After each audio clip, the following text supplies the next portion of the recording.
Have you ever looked in the mirror and felt like a stranger, like something inside you is fading, and you can't even remember when it started? It doesn't happen overnight. It begins quietly, when you start saying yes just to be liked, when you silence your feelings so others stay comfortable, when you twist yourself to fit into someone else's version of good enough. Carl Jung didn't just study the mind. He warned us. He believed there is one mistake that can ruin a person's life completely. One silent decision that people make every day. And if you let them do this to you, you will regret it. Maybe not now, but deeply, painfully later. This is your moment to stop and listen, because what you're about to hear could change everything. It starts so quietly. You don't even notice it. At first, it feels like kindness. You hold your tongue so someone else doesn't get uncomfortable. You agree to things you don't want to do, because it feels easier than conflict. You give second chances, even when your gut is screaming no more. You call it understanding, compassion, patience. But what you're really doing is abandoning yourself. Carl Jung warned us. When you let others define your worth, shape your decisions, and dictate your emotions, you're not just compromising. You're disconnecting from your true self. And the tragedy, most people don't realize it until it's too late. The more you silence yourself, the more others believe they have permission to control you. And it's never just one moment. It's dozens, hundreds, building over time. One day you wake up, and you don't recognize your own voice anymore. That's what Jung called a betrayal of the self. And that betrayal doesn't just cause regret. It leads to anxiety, depression, burnout, even illness, because the soul knows when it's being silenced. Carl Jung believed that in order to survive in society, we all wear a mask. He called it the persona, the version of you that's socially acceptable, the polite one, the agreeable one, the successful one. It's the face you show to the world, while hiding who you really are underneath. And here's the problem. The world rewards the mask. You're told you're doing great. You're praised for how easy to be around you are, for how well you fit in, for how well you play the role. But inside, something feels off. You're performing, not living. You laugh when you don't find things funny. You say yes when every cell in your body wants to say no. You succeed but feel empty. And if you wear the persona long enough, you start forgetting the difference between the mask and the person underneath. Jung didn't say the persona is evil. It's necessary. We all need it to function in the world. But if you identify only with the mask, you become lost. You forget your desires, your voice, your instincts.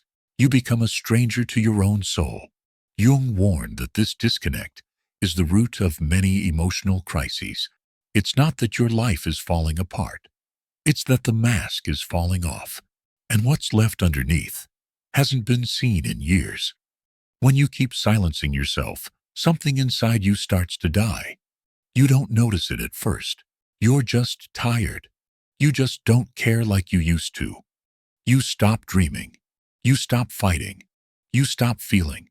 Jung believed that repressing the self creates a shadow, a darker version of everything you've hidden away. Your anger, your needs, your truth. The more you ignore it, the more it controls you, in your relationships, in your health, in the silent war inside your mind. And if you let others control you long enough, you start to resent them. But even worse, you start to resent yourself. Carl Jung warned us that this betrayal of the self doesn't just cause sadness. It leads to a life of quiet desperation, a slow burn that eventually turns into depression, anxiety, addictions, and a haunting feeling that your life doesn't belong to you. Not because others took it from you, but because you gave it away. So how do you stop the cycle? How do you come back to yourself after years of hiding, pleasing, and performing? Carl Jung didn't offer easy answers. He offered a path, a process he called individuation, the journey of becoming whole. Individuation is not about becoming perfect. It's about becoming real. It means facing the parts of you you've denied, your fears, your rage, your needs, your wildness, and accepting them as pieces of your truth. It means saying, "This is who I am, not who I was told to be, not who I pretended to be, but who I really am, beneath the masks, beneath the fear." And this process requires courage, the courage to disappoint others, if it means honoring yourself, the courage to sit in discomfort instead of escaping it, the courage to be seen, not for your perfection, but for your humanity. Jung's path is not about escaping your shadow. It's about integrating it, learning from it, letting it show you where you lost yourself and how to come home again. When you let others walk over your boundaries, you don't just lose time, you lose parts of your soul. Jung believed that every time we silence ourselves to please others, we deepen the split between who we are and who we pretend to be. That gap becomes the breeding ground for anxiety, depression, resentment, and regret. The tragedy is, most people realize this far too late, when the job has drained them, when the relationship has erased them, when the silence has become unbearable. Jung warned, "A man who has not passed through the inferno of his passions has never overcome them."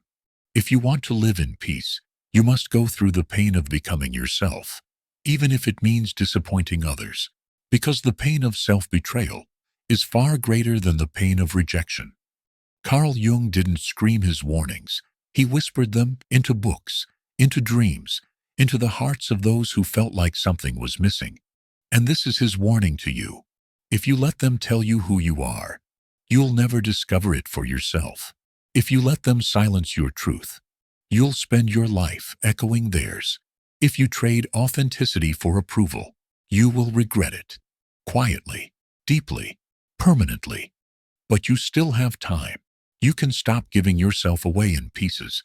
You can reclaim your thoughts, your choices, your voice. Don't wait for permission to be yourself. No one will ever give it to you. Give it to yourself, because the cost of not doing so is a life half lived. If this message stirred something in you, don't ignore it. Jung believed healing begins the moment we listen to our inner voice. So take a moment today and ask yourself, whose life am I really living? If you're ready to go deeper into Jung's ideas and the hidden forces shaping your mind, subscribe to the channel and join me on this journey. Your real self has been waiting long enough. See you in the next video.